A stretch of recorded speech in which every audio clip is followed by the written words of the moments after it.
kematian akan selalu menjadi bagian dari hidup kita. Yang pernah hidup pasti mati. Minimal sampai saat ini belum ada bukti bahwa orang yang hidup tidak pernah mati. Atau ada yang bisa memberi kesaksian? Sebab yang mati hanya orang hidup.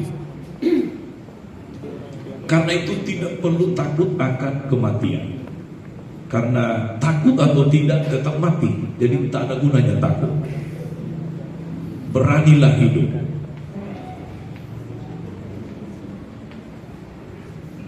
Saudari-saudara umat beriman terkasih dalam Tuhan, karena kematian akan menjadi bagian hidup kita, maka saya, Bapak Ibu Saudara-saudari, ini calon-calon mati, calon-calon Allah, camat calon mati.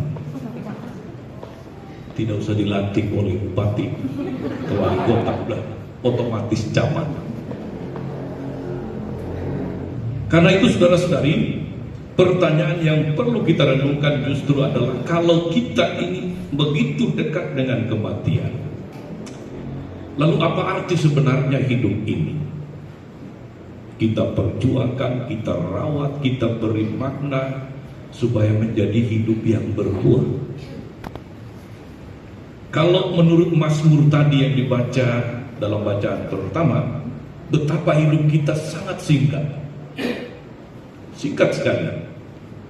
Sehari sebelum saya berangkat ke Jakarta, saya pergi merayakan pesta emas perkawinan sebuah keluarga. Di tengah jalan, ada satu ibu masih dengan pakaian dinas itu menunggu kendaraan di pinggir jalan untuk pulang ke rumahnya yang jaraknya 30-an kilometer. Pergi pulang tiap hari ke sekolah SMP, guru. Selama perjalanan saya nyetir, saya tidak mengajak berkenalan. Karena begitu naik, ibu itu seperti speaker yang susah dihentikan. Dia berbicara sampai turun.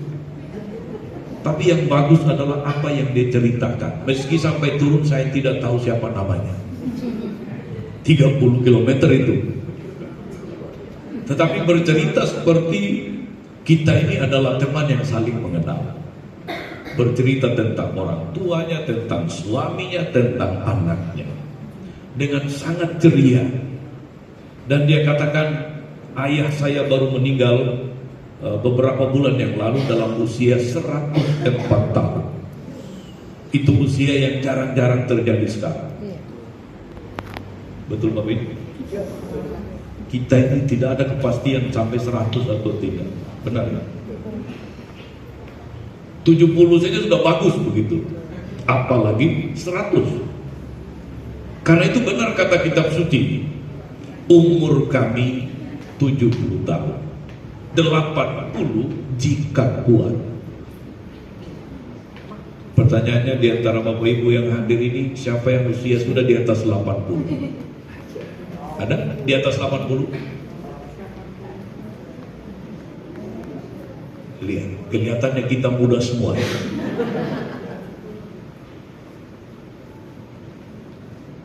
Kitab suci sudah memberi kepastian tentang usia manusia 70 tahun.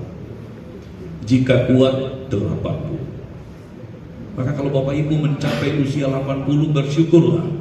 Itu sesuai kitab suci. Tetapi kalau sudah di atas 80 dan belum mati-mati, nggak usah juga berharap mati. Tapi kalau belum mati-mati, kita layak bertanya. Jangan-jangan Tuhan sudah lupa. Jadwalnya belum tiba. Tetapi kalau dipanggil sebelum usia itu, percayalah itu karena Tuhan sayang. Tuhan mengingat. Demikian juga untuk almarhum Bapak Aloysius. Namanya mungkin terinspirasi dengan nama paroki. Aloysius Gonzaga. Gimana? Enggak. Ya, kita pas-paskan ini. Iya. Misalnya pun di gereja Aloysius. Aloysius. Jangan-jangan ibu nama baptisnya Aloysia. Bukan. Anastasia. Mirip-mirip Bu. Masih Katolik. Biar senang ya. Masih. Kalau dipanggil Tuhan di bawah usia 70 tahun, percayalah itu karena Tuhan ingat, karena Tuhan sayang. Karena itu, Putantri meskipun barangkali masih ada perasaan kehilangan, bersusah, bersedih, boleh secara manusiawi, karena kita masih manusia. Tetapi kita juga perlu sadar bahwa hidup ini memang ada dalam tangan Tuhan. Dan karena itu kapan Tuhan menghendaki, kita hanya bisa pasrah. Tuhan, ke dalam tangan-Mu kuserahkan hidupku. Hanya itu yang bisa kita katakan berhadapan dengan situasi yang ini hak prerogatif Tuhan. Presiden tidak, karena dia pun akan mati. Bukan mendoakan Jokowi cepat mati, tapi kalaupun mati gak apa-apa. Memang yang mati hanya mereka yang hidup, termasuk presiden sekalipun. Karena itu saudara-saudari umat beriman terkasih, bacaan pertama menurut saya sangat inspiratif dari kitab Mazmur. Sengaja saya pilih tadi. Pastor Paroki bilang pakai saja buku merah yang dia maksud ini.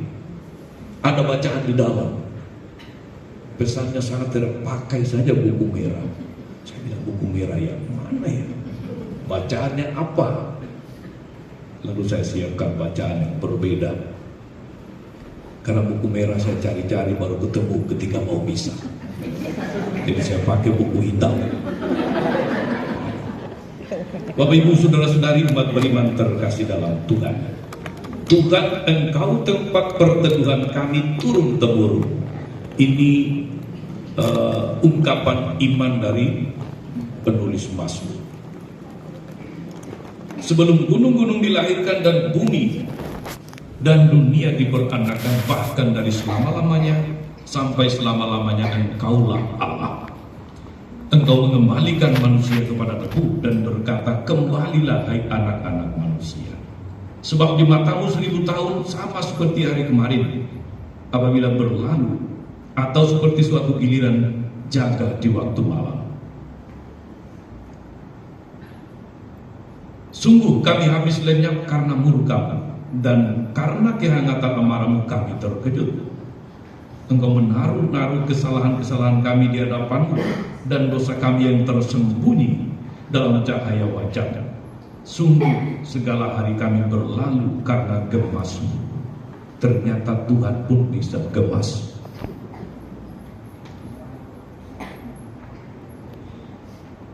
Sampai di mana tadi saya gemas. Nah, memang gemas, tapi saya cari gemas itu di ayat ini. Kami menghabiskan tahun-tahun kami seperti keluh. Masa hidup kami 70 tahun, dan jika kami buat 80, dan kebanggaannya adalah kesukaran dan penderitaan, sebab berlalunya buru-buru dan kami melayang lenyap. Siapakah yang mengenal kekuatan murka dan takut kepada ganas-Mu? Selain gemas, Tuhan juga ganas. Ajarlah kami menghitung-hitung hari kami sedemikian, sehingga kami beroleh hati yang bijaksana. Ayat ini sangat penting. Ajarlah kami untuk menghitung hari-hari kami sedemikian, hingga kami beroleh hati yang bijaksana. Bapak Ibu saudara-saudari terkasih, tentu saja bukan maksud Tuhan supaya tiap hari kita berhitung, tetapi justru karena mensyukuri hidup yang Tuhan anugerahkan, kita harus memberi makna kepada hidup tiap-tiap hari. Ajarlah kami menghitung hari-hari kami sedemikian, hingga kami beroleh hati yang bijaksana. Sebuah kata mutiara dalam bahasa Latin, kalau di Flores bahkan dijadikan sebagai judul misa memento mori. Yang saya maksudkan, kata mutiara itu adalah memento mori. Artinya, ingatlah akan kematian. Orang yang mengingat-ingat akan kematiannya, yang ingat bahwa hidup ini suatu ketika akan sampai kepada titik ini, akan belajar untuk menghitung hari-hari sedemikian sehingga memperoleh hati yang bijaksana. Kadang-kadang saudara-saudari orang bercanda begini, boro-boro mikirin hidup, mikirin mati, mikirin hidup aja susah. Tetapi saudara-saudari ingatlah bahwa kita akan sampai kepada titik ini. Maka memikirkan kematian akan menjadi sebuah energi rohani yang membuat kita memaknai hidup ini. Hidup ini tidak boleh berlalu tanpa arah tujuan. Hidup ini tidak boleh selesai tanpa bermakna bagi banyak orang. Tuhan tahu kita banyak menderita dalam hidup ini. Dan karena itu pula dalam bacaan Injil Yesus, yang sadar akan segala macam kerapuhan kelemahan kita, mengajak dengan satu ajakan yang sangat melegakan. Marilah kepadaku kalian yang letih lesu dan berbeban berat, aku akan memberikan kelegaan kepadamu, jiwamu pun akan tenang. Untuk saya pribadi, saudara-saudara, ajakan ini, ayat ini akan sangat bermakna untuk almarhum. Ya, menurut cerita sharing keluarga, beliau dipanggil Tuhan setelah sakit tekanan darah tinggi, kalau tidak keliru begitu tadi.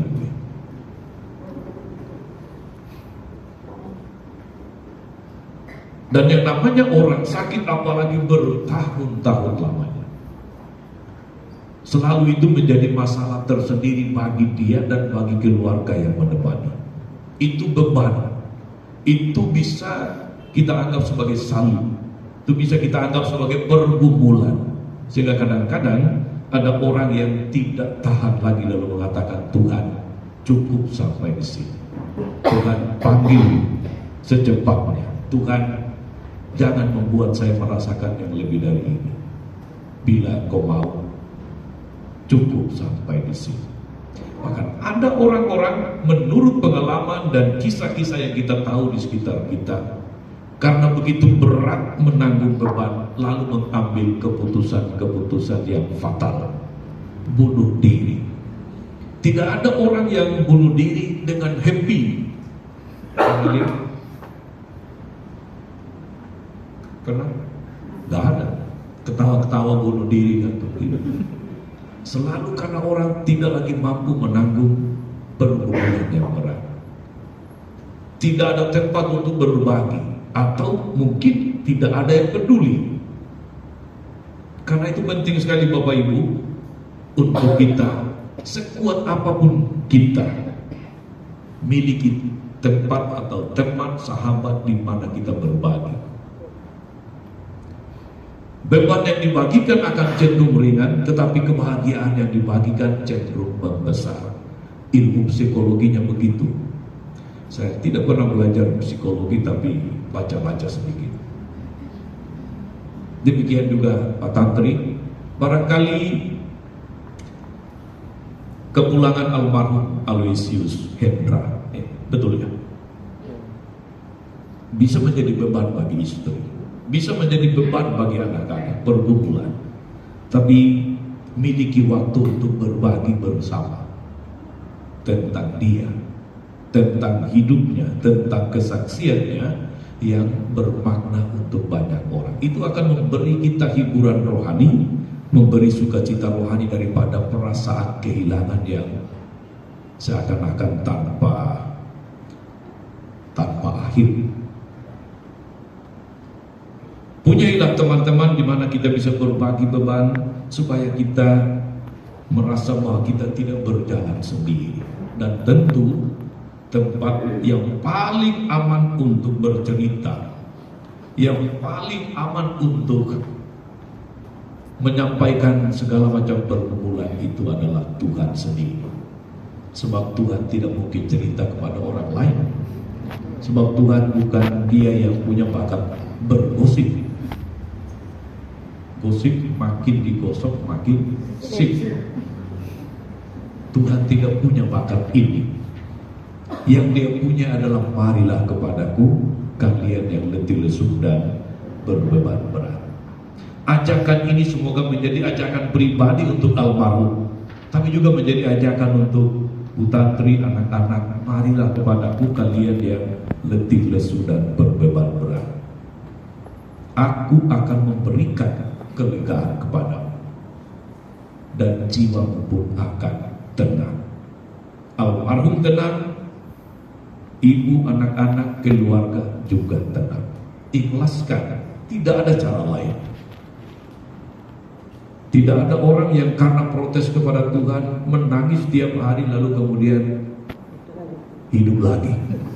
Belum pernah terjadi. Betul dia hidup lagi, tetapi di alam yang berbeda, hidup bersama Tuhan.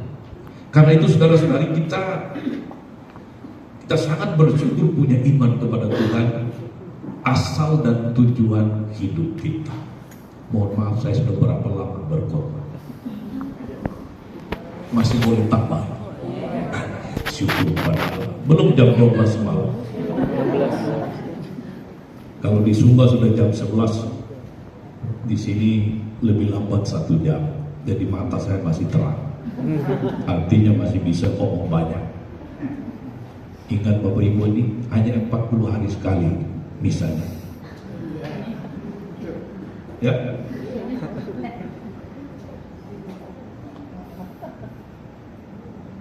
Kita diajak untuk sadar bahwa hidup kita memang merupakan suatu perjalanan menuju kepada Tuhan pada akhirnya.